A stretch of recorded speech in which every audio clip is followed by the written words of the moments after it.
Carpet bombing of military targets in Crimea. Russia is left without panzers. The end of the war.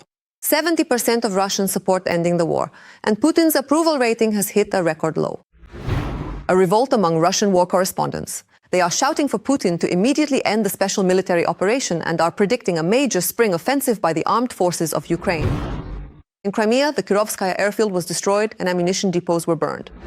The Ukrainian Armed Forces destroyed a huge Russian convoy with dozens of tanks knocked out. In Russia, the crucial chemical plant Akron, the largest ammonia producer, was attacked. Ukraine is entering the war against Iran. Ukrainian air defense units have been sent to the Middle East. The US begins a ground operation in Iran.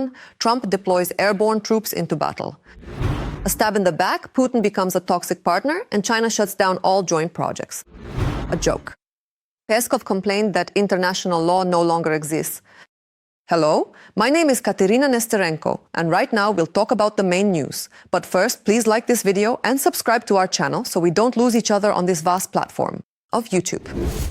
Our people are working productively in the occupied territories. Ukrainian forces have destroyed 3 anti-aircraft systems: a Panzer S-1, a landing craft, and an Orion drone base in Crimea.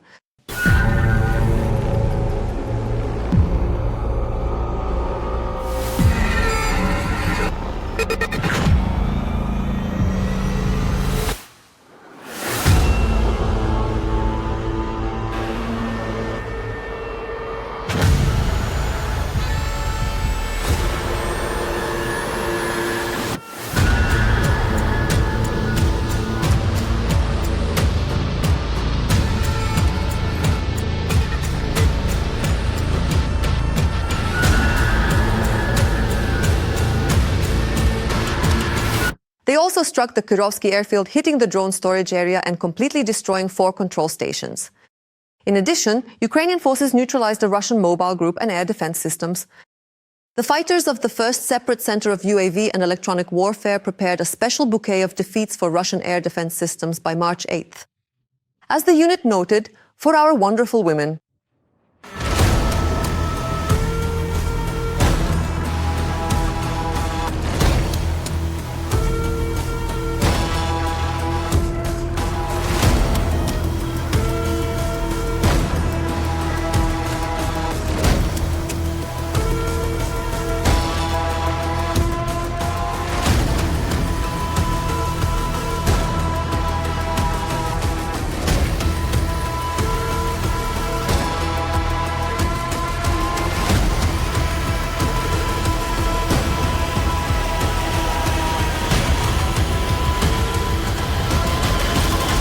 There were also explosions on Russian territory. Explosions thundered in Veliki Novgorod because the Akron plant was hit there. There is the largest production of ammonia and ammonium nitrate, which are used for military purposes. There were also explosions in Sochi.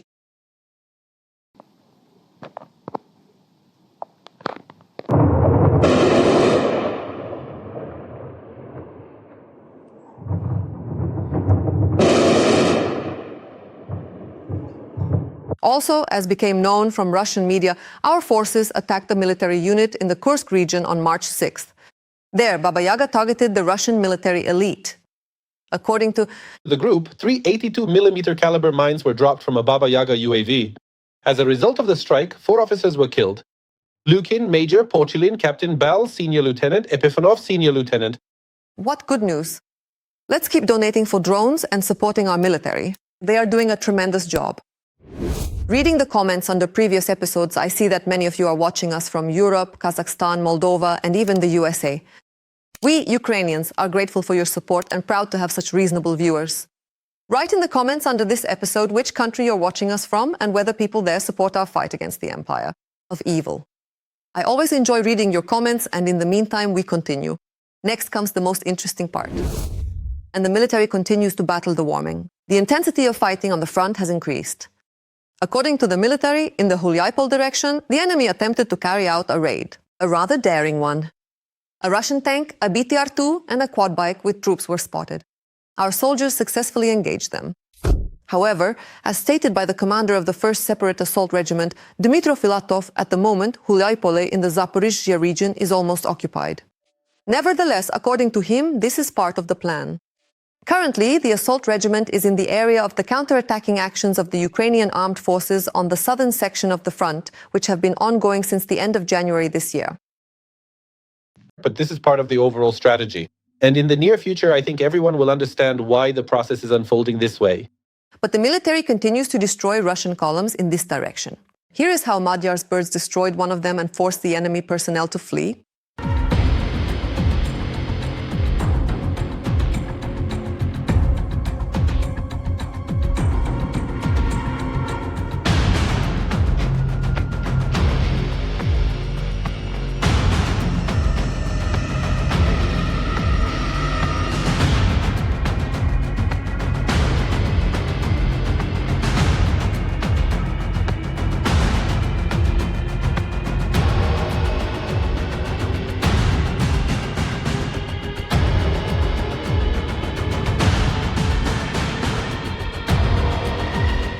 According to analysts from the Institute for the Study of War, the Russians have redeployed a marine unit to the Chelyabinsk direction. According to the serviceman with the call sign Muknoy, the situation near Ternov remains tense. There, the enemy has turned the southern part of the village into a gray zone, regularly infiltrating it in small groups, trying to gain a foothold in the buildings and gradually expand their presence. A serious phase of fighting has unfolded in the Pokrovsky direction. In the Dobropilya direction, the enemy is already preparing for a new offensive. But there is panic among Russian military correspondents. According to Russian reports, the Ukrainian armed forces are preparing for a large-scale offensive in the spring and summer. They say that the activity of mobile armored groups has increased at the junction of the Zaporizhzhia and Dnipropetrovsk regions. So it looks like we can expect some good news. At the same time, in southern Ukraine, the Ukrainian armed forces are advancing, steadily liberating territories from the occupiers. We will share new information about the progress of the counteroffensive in our report. The counteroffensive by the Ukrainian armed forces in the south has disrupted the Kremlin's plans for the spring of 2026. This was stated in a new report by analysts from the Institute for the Study of War. Right now, at this very moment, what we are currently witnessing unfold in the south is one of those strategic and significant attempts to take full control of the initiative, disrupt and alter the enemy's plans, and compel them to react accordingly, in the exact way our strategic command originally intends. And this neutralizes their advantage in strength. In particular, due to the advance of the defense forces, the Russian military command has redeployed an elite airborne and marine unit from the Pokrovsky direction and Dobropilya to the southern front. There we are stabilizing the situation, conducting counterattacks. It is a back-and-forth kind of war. On the one hand, we are pushing them back, even carrying out counterattacks and liberating certain small areas. They are trying to continue in other sectors. But analysts note that they have fewer and fewer forces left to continue. The Russian group, which was supposed to consolidate its positions over the winter and launch a massive spring offensive, ultimately experienced the opposite effect. There are no fresh units to draw from, and the existing forces are constantly being redeployed along the front line, plugging the gaps. As a result, the General Staff of the Armed Forces of Ukraine is already noting that the number of assaults by the occupiers has decreased in some directions by almost. This specific amount corresponds to exactly one of two equal portions into which a single entity can be divided, representing precisely 50% of the entire original quantity.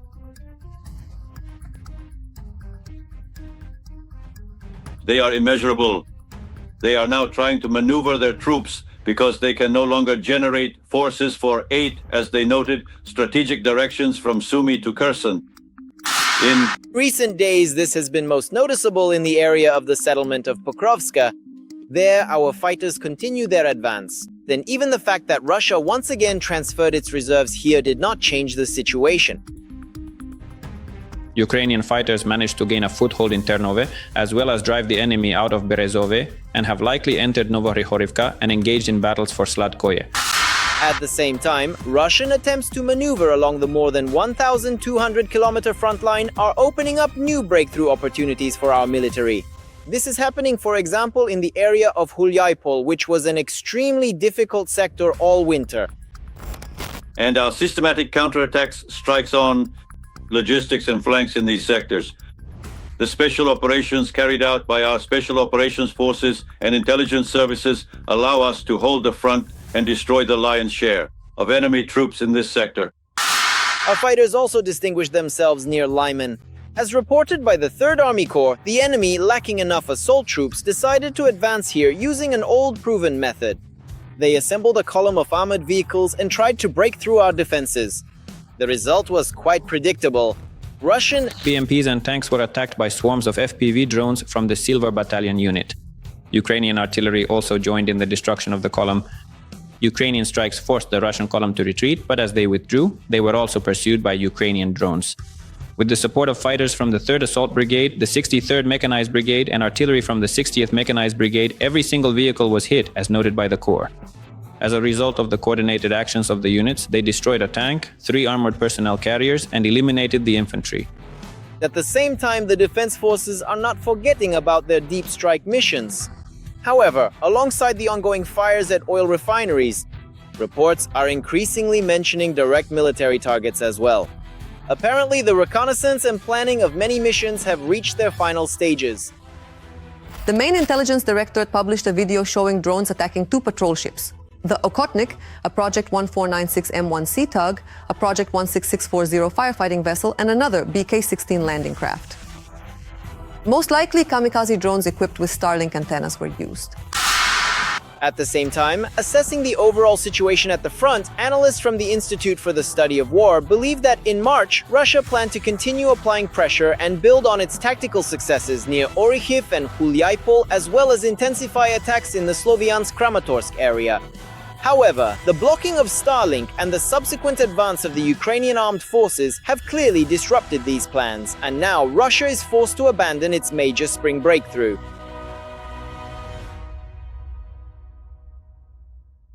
I never cease to admire the courage and heroism of the Ukrainian soldiers. They are holding the front and standing up to a vast horde that greatly outnumbers them. That's why I urge you to support the Ukrainian Armed Forces, and if you can't do so financially, write them words of encouragement in the comments. I know they are watching us. Meanwhile, as Volodymyr Zelensky stated, the day before, Ukraine sent a team of experts along with interceptor drones to protect US military personnel in Jordan. He spoke about this in an interview with the New York Times. According to the president, the United States requested assistance. March 5th, Ukraine responded immediately. On Monday, the first group will go. There will be several groups, and they will be buying. Or is that still a secret? They really want to. Yes, they do. And are we, in principle, ready to produce? The volume that our own forces don't use is ready. It is, in fact, quite large. As the New York Times journalists emphasized, right now, no one knows more about fighting Iranian attack drones than Ukraine. Interestingly, Middle Eastern countries have spent more Patriot missiles in a few days than Ukraine has received over years of war. This was reported by presidential advisor Dmytro Litvin. According to him, over 4 years, Ukraine received about 600 missiles, whereas in just the first few days in the Middle East, more than 800 such missiles were used trying to shoot down Iranian Shaheds. But the US went even further. As a journalist from the Washington Post writes, the US ground operation in Iran is already beginning. The US Army's 82nd Airborne Division has been ordered to prepare for the invasion of Iran. But right now, missile attacks are continuing. Let me remind you, attacks on Iran's oil facilities have begun there.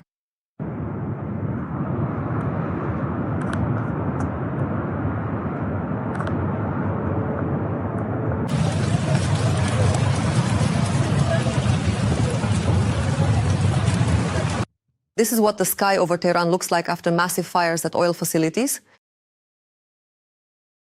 According to Axios, US and Israeli special forces are preparing for a raid into Iran to seize 450 kilograms of enriched uranium. The Trump administration is considering 2 options: either remove the uranium from Iran or dilute it on site so that Iran does not have nuclear weapons. At the same time, the Iranian news agency reports that there is a high risk of radioactive contamination, as a nuclear facility in Iran has already been damaged. If, due to the closure of the Strait of Hormuz, the situation with oil prices was more or less under control, now there is a risk that the price of oil could soon reach $215 per barrel. Prices have already exceeded the $100 mark. This means that around the world, especially in Europe, fuel prices will rise sharply, and gasoline at 100 hryvnias will be a thing of the past. Will seem like something unreal. Also, because of oil, prices for food, medicine, electronics, gas, and clothing may rise. Taxis and all other benefits of civilization as well. As stated by the director of the consulting company A95, Serhiy Kuyun, we should expect diesel to cost 80 hryvnias per liter. Today, the wholesale price is 82 hryvnias per liter in bulk. At our gas stations today, the maximum is 83, so by the end of the week, the price will definitely be heading toward 80. Then we'll see, because this morning's quotation is equivalent to 80 hryvnias per liter. Well, that's plus the gas station's markup, plus transportation from the border and other expenses, so you can expect it to reach around 90. And this is the situation across the entire continent. Moreover, in the United Kingdom, gas reserves at the moment are less than 2 days' worth. And Spain is already standing in crazy lines at gas stations.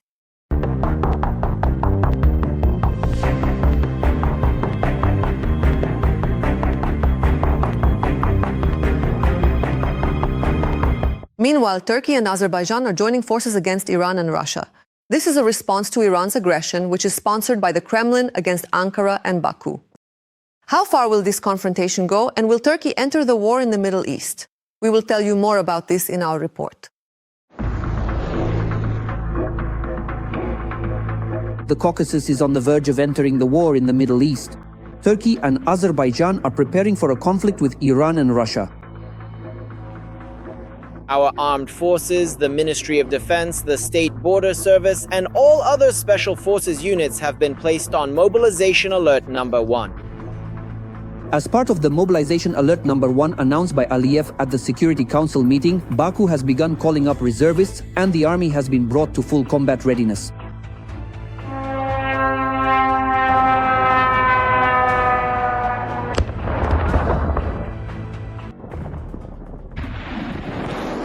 Earlier, in response to attacks from Israel and the US, Iran began firing all its weapons in every available direction, except toward Azerbaijan and the Gulf kingdoms.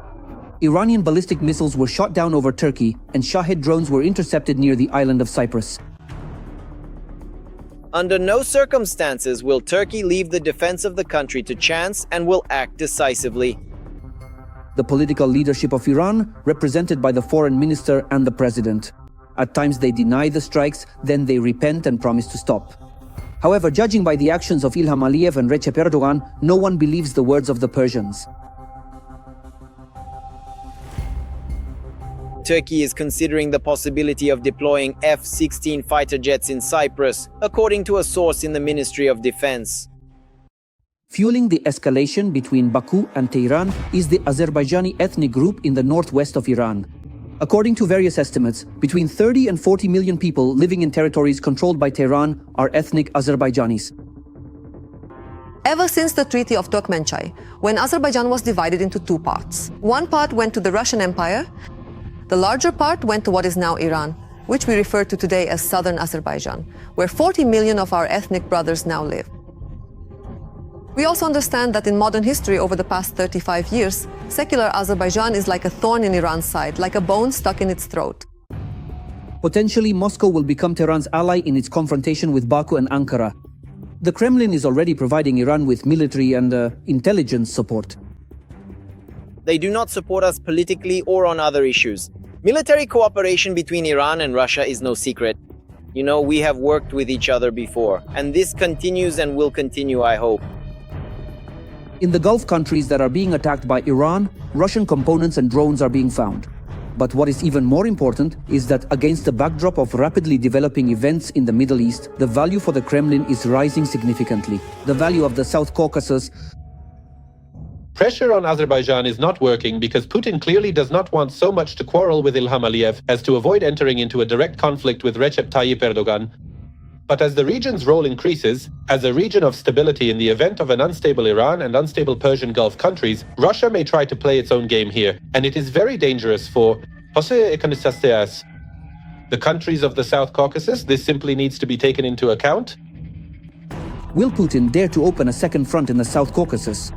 Will Baku, in coordination with Ankara, launch military actions against Tehran?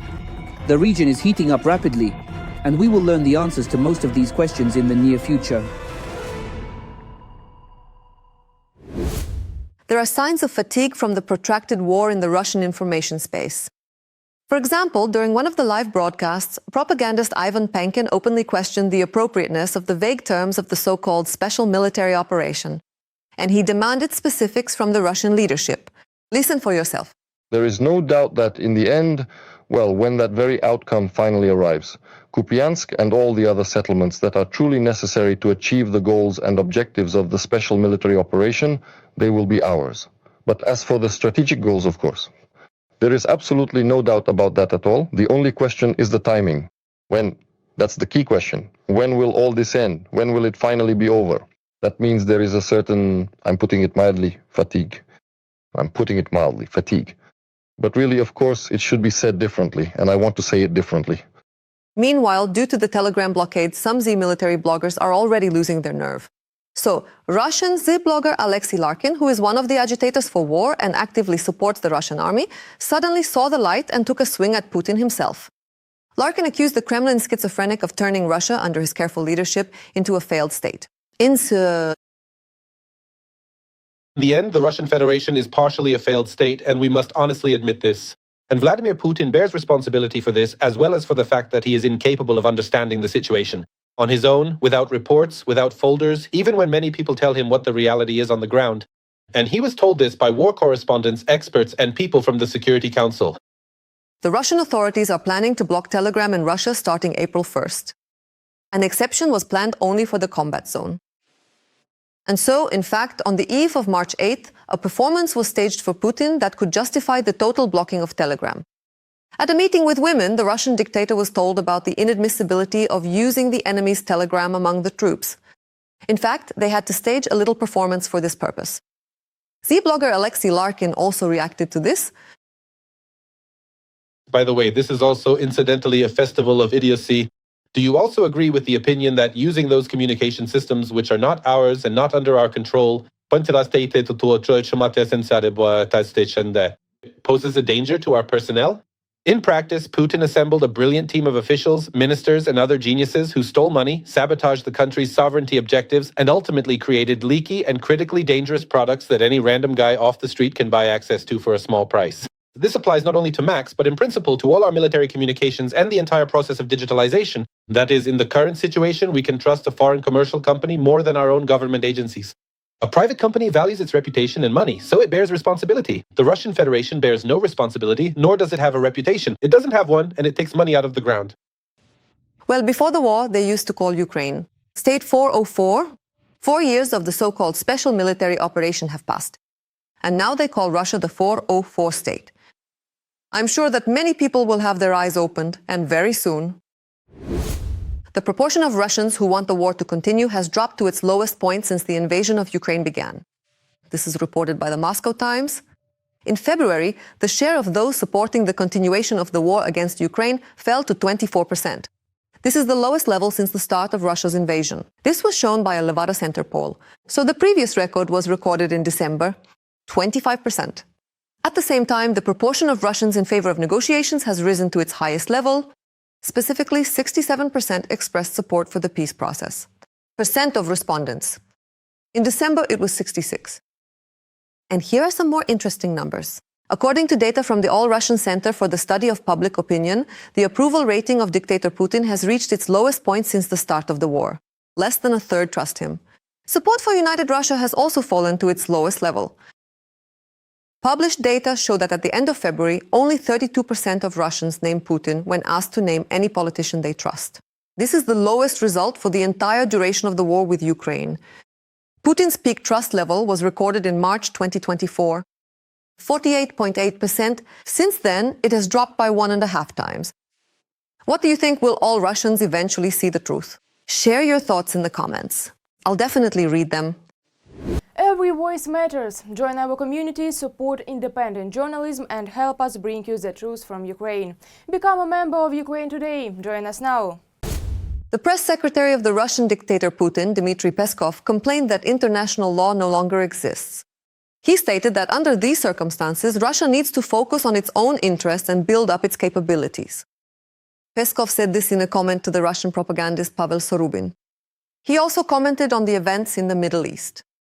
There has been significant destabilization in the region, and now we are seeing a cumulative effect from the huge number of regional conflicts and unresolved issues, which are resulting in both economic and political consequences. Unfortunately, we have all lost what we used to call international law. To be honest, right now I don't even understand how anyone can be urged to follow the norms and principles of international law. In fact, it no longer exists. Yes, legally it exists, but de facto it is gone. So Putin is right. Amidst this perfect storm that has now begun, we need to focus on ourselves, on our own interests, on our own potential. Where it is lacking, it needs to be built up. And we need to think carefully and stay focused. In reality, Russia itself grossly violated international law by occupying Ukrainian Crimea and starting aggression in Donbas in 2014. Since 2022, Russia has been waging an unprovoked, brutal, full-scale war against Ukraine under fabricated pretexts and with vague objectives. However, it does not recognize this as a violation of international law. Russia is becoming a toxic partner. China is winding down its projects in the Arctic. This was reported by the Foreign Intelligence Service of Ukraine. The report states that Beijing is gradually reducing its activity in Arctic projects since cooperation with the Russian Federation has not become a full-fledged alternative to the West and carries serious sanctions risks.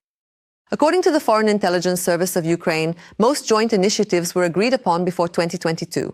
At the same time, there are currently no new major projects, and one of the existing projects has already been shut down due to implementation problems. The main obstacle to the expansion of Chinese investment in Russia remains the international sanctions imposed due to the aggression against Ukraine. Restrictions in the financial sector, access to technology, and international insurance sharply increase the risks for large-scale projects. Under such conditions, pragmatic Beijing is in no hurry to increase investments in the economy of a country that is internationally isolated. Thus, Russia is not only failing to become the center of an Arctic breakthrough for China, but is increasingly turning into a toxic partner for global business.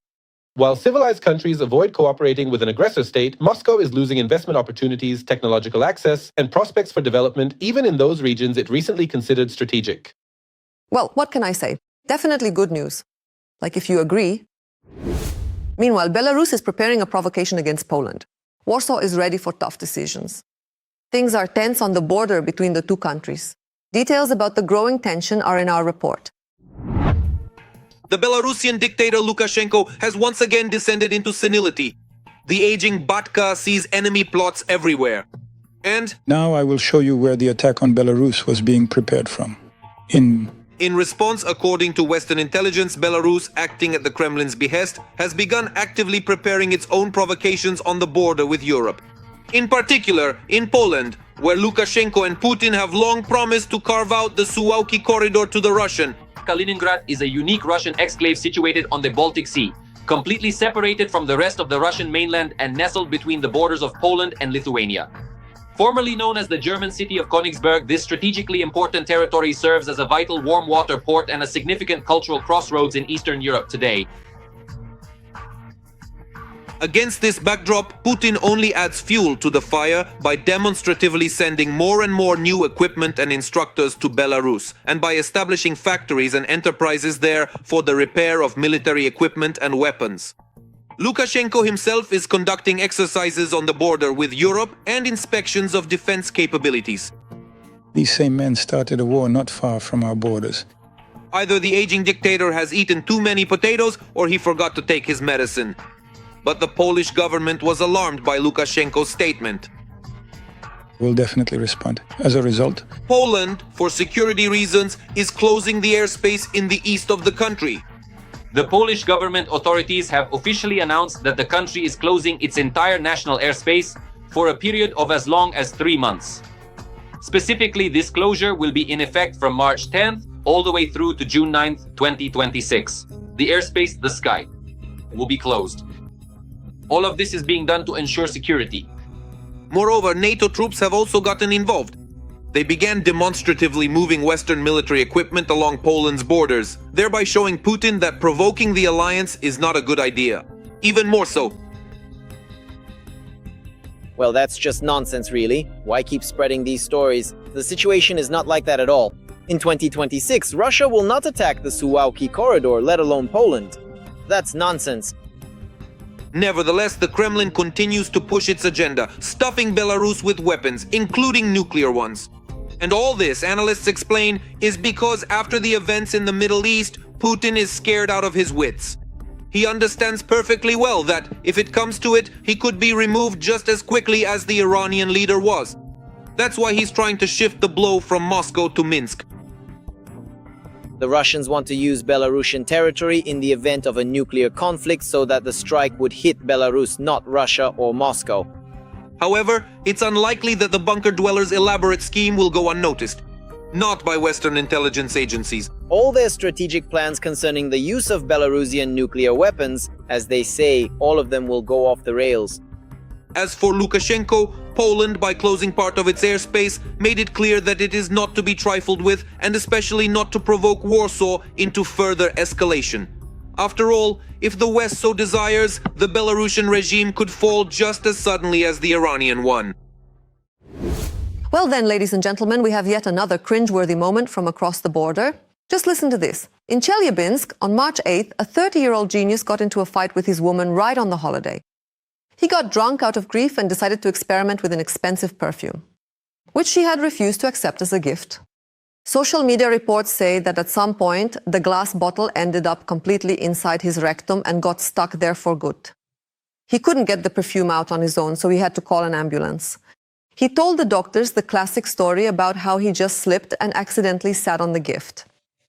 The doctors removed the bottle at the hospital and sent the patient home, advising him not to give himself such surprises anymore. Honestly, I thought I had heard and seen everything, but apparently not. What do you think of this story? Write your thoughts in the comments. Don't hold back. That's all for now. Please like this video and don't forget to subscribe to our channel, Ukraine Today, so you don't miss our next episodes. See you next time.